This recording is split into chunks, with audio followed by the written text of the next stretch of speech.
Back here in Texoma, our local district courts have had a busy start to the year, with many major cases going to trial or reaching plea agreements. And from the looks of it, things aren't slowing down in the spring and summer months. In fact, they may just be ramping up. Josh Hoggard's been following many of these cases since an arrest was first made, and he joins us now with a look ahead. Josh? Yeah, Carney, we've got a lot of major local cases set to go before a judge and jury in April, May, June, and July. Of course, as we often see, these could be continued to a later date or a plea deal might be reached, avoiding a trial altogether. But as things stand right now, here's what the next few months look like in our local courtrooms.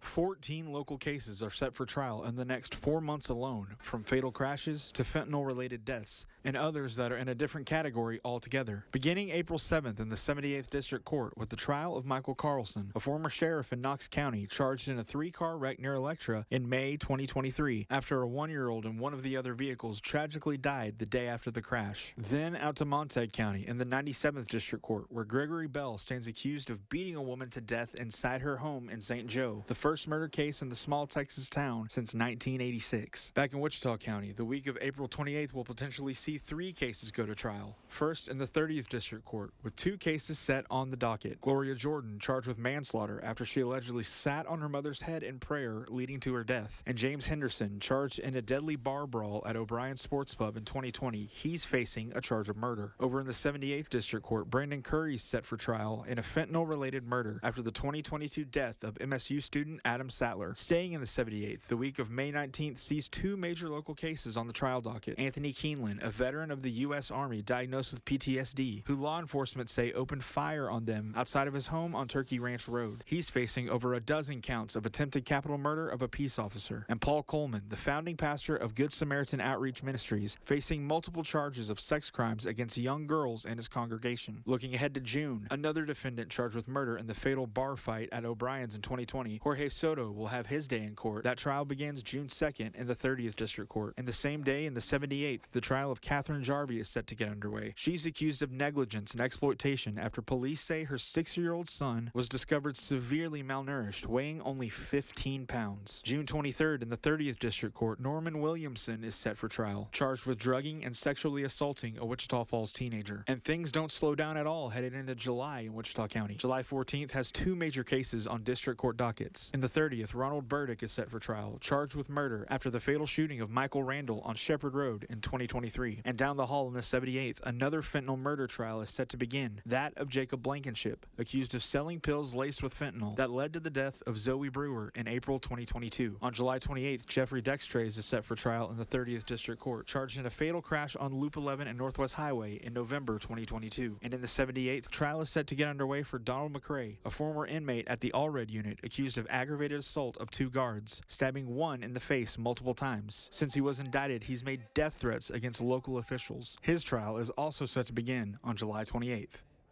Now, of course, all defendants accused of a crime are presumed innocent until proven guilty in a court of law. And if any of these trial dates change in the coming weeks or months, we'll make sure to let you know on air and online at Texomashomepage.com. All right, like you said, we'll see what comes in the next few months. Josh, thank you so much for giving us a rundown.